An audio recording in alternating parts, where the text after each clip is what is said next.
कल्पना से भी बड़ी सजा मिलेगी। पहलगाम हमले के 48 घंटे तक प्रधानमंत्री मोदी शांत थे और उनकी इस खामोशी से पाकिस्तान का डर बढ़ता जा रहा था। लेकिन आज जब प्रधानमंत्री ने अपना मौन तोड़ा तो पाकिस्तान का डर और 4 गुना बढ़ गया।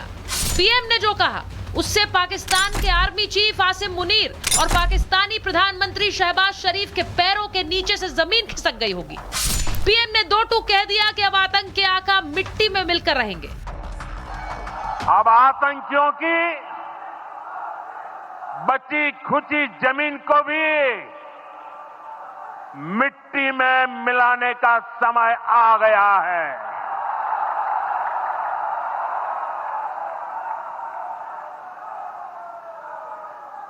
$140 करोड़ भारतीयों की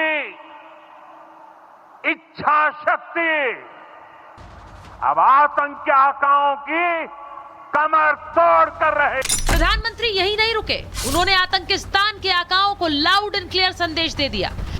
पहलगाम नरसंहार में शामिल दहशतगर्दों और आतंकिस्तान में बैठकर उन्हें आदेश देने वालों को कल्पना से भी बड़ी सजा देने की बात कहती।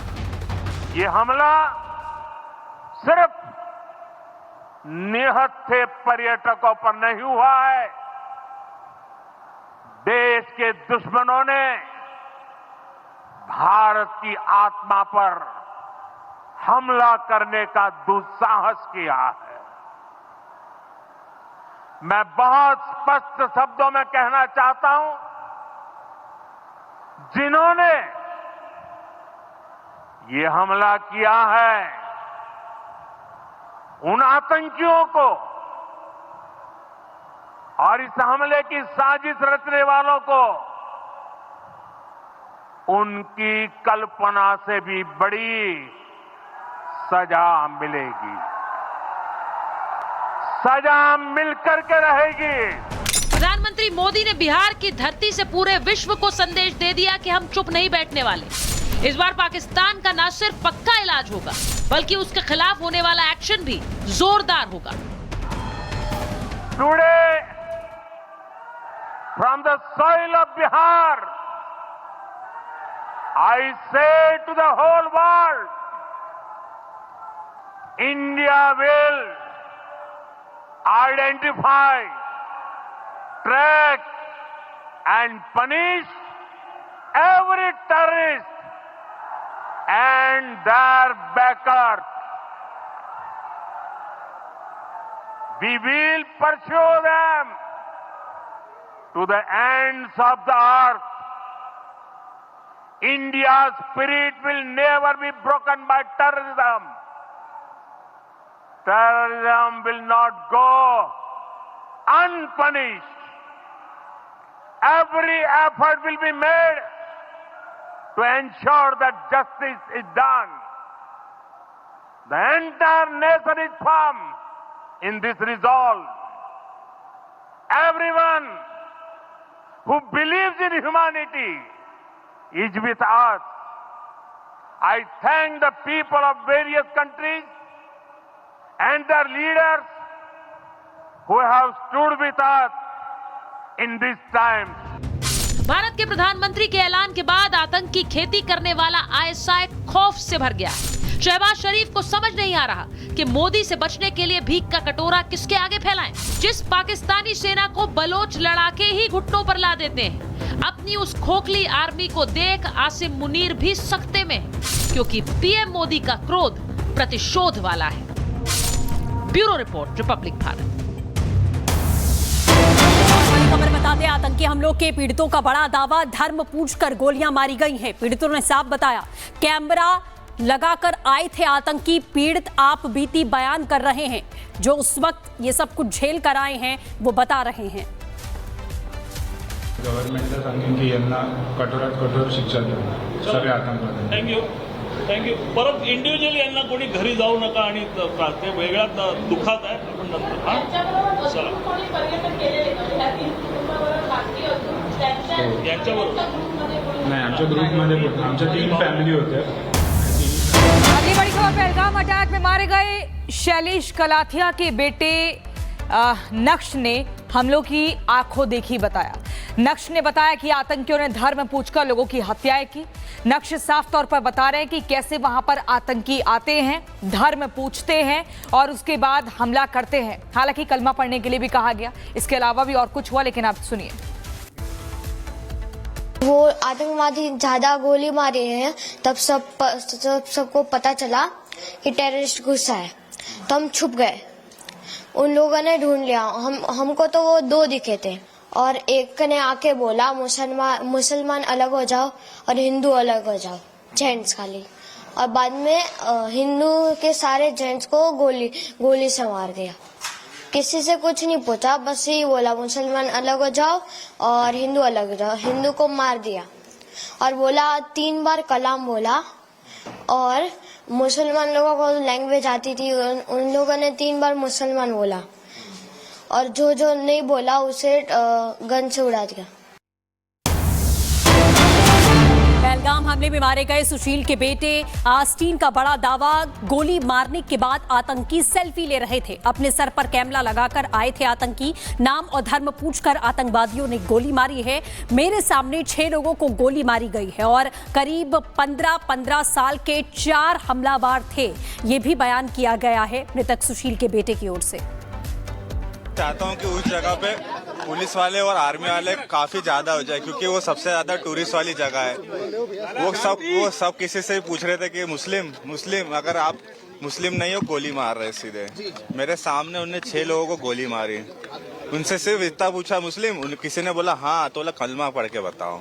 और अगर कलमा भी पढ़ दी उसके बाद उसने बोला कि अपने नीचे के कपड़े खोल के बताओ। और उनने बोला कि खातून नहीं है तुम्हारा, तो सीधे गोली मार दी।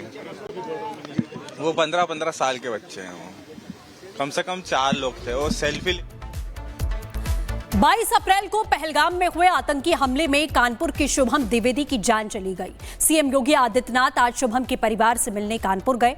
पीड़ित परिवार का दुख दर्द बांटा, देखिए।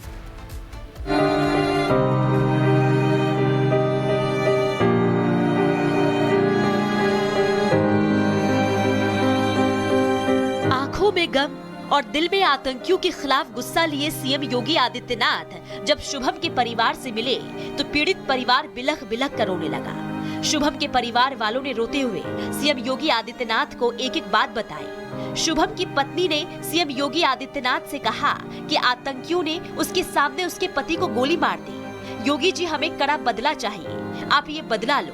ऐसा कहते ही शुभम की पत्नी बिलख बिलख कर रो पड़ी।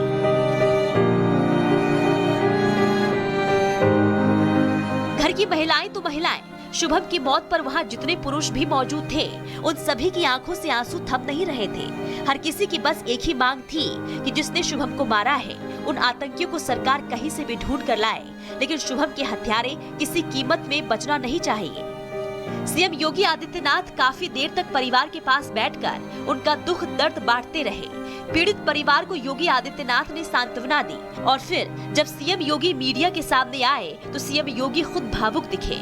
उनकी आंखों पर आंसू थे, गला रूंधा हुआ था, लेकिन सीएम योगी आदित्यनाथ ने कहा कि जिन भी आतंकियों ने शुभम की हत्या की है उनमें से कोई नहीं बचेगा। आतंकवाद अब अपनी अंतिम श्वास ले रहा है। निर्दोष पर्यटकों पर हमला जाति और धर्म पूछ करके बहन बेटियों के सामने उनके सिंदूर को उजाड़ा जाए, यह कोई सभ्य समाज स्वीकार नहीं कर सकता। आतंकवाद और उग्रवाद के प्रति जीरो टॉलरेंस की जो नीति रही है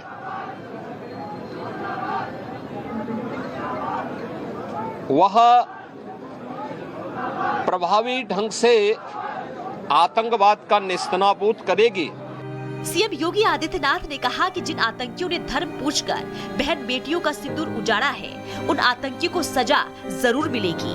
और इस बात के लिए भी हम आश्वस्त करते हैं कि जिस तरीके से वहां पर जो कृत्य उन आतंकवादियों ने किए हैं हिंदू मां बहनों के साथ जिस प्रकार की बर्बरता उनके सामने ही उनके सिंदूर के साथ किया गया है, इसी प्रकार से आतंकवादियों और उनके आकाओं को उसकी सजा जरूर मिलेगी। यह वह सरकार नहीं जो आतंकवादियों पर दायर मुकदमों को वापस लेती हो या वहां पर भी अपना वोट बैंक देखती हो। पूरी सख्ती से ऐसे तत्वों के विषैले फनों को कुचलने का कार्य होगा। बता दें कि शुभम द्विवेदी घर के इकलौते बेटे थे। 2 महीने पहले ही शुभम की शादी हुई थी। शुभम अपनी पत्नी के साथ पहलगाम में छुट्टियां मनाने गए थे, लेकिन बेरहम आतंकियों ने पत्नी के सामने ही शुभम से धर्म पूछा और फिर गोली मार दी। शुभम की मौत से पूरा परिवार टूट चुका है। घर वालों का रो रो कर बुरा हाल है, लेकिन सीएम योगी ने भरोसा दिलाया है कि दुख की घड़ी में सरकार पीड़ित परिवार के साथ खड़ी है। Bureau report, Republic Bharat.